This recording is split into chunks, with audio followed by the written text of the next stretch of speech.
The rain had just begun to fall when Daniel wiped the grease from his hands and leaned against the doorway of his tiny mechanic's shop. The place smelled of oil and rust, the flickering bulb above his workbench threatening to give out at any moment. Business had been slow for months, bills stacked higher than his tools. And yet he kept going, surviving on grit more than profit.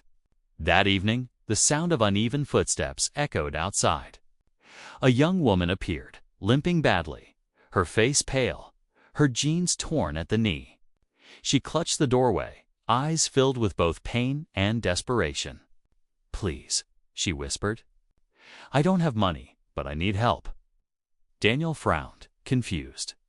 He fixed engines, not people. But when she pulled back her jeans, he saw a crude metal brace strapped to her leg, broken, barely holding her upright. It wasn't a hospital kind of injury. This was makeshift engineering, something patched together to keep her moving. She explained in a rush. An accident had left her with a shattered knee, and the brace was all she had. Without it, she couldn't walk.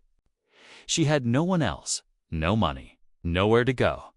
His instincts told him to send her away. He could barely afford to keep his own lights on.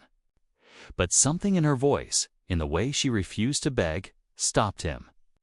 Wordlessly, Daniel guided her to a chair and began to work.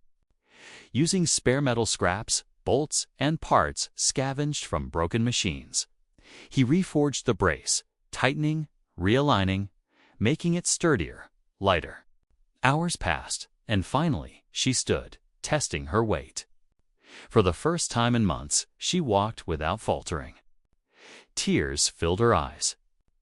"I can't pay you," she murmured, "but I won't forget this." Weeks later, Daniel's shop door opened again. She returned, not limping, not desperate, but transformed, dressed sharply, her movement strong, radiant. In her hand, a folder thick with documents. She placed it on his workbench, smiling. "I told you I wouldn't forget."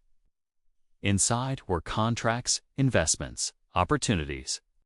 She had just inherited a fortune, and now she was offering him a partnership that could change his life. Daniel stared, speechless, realizing the act of kindness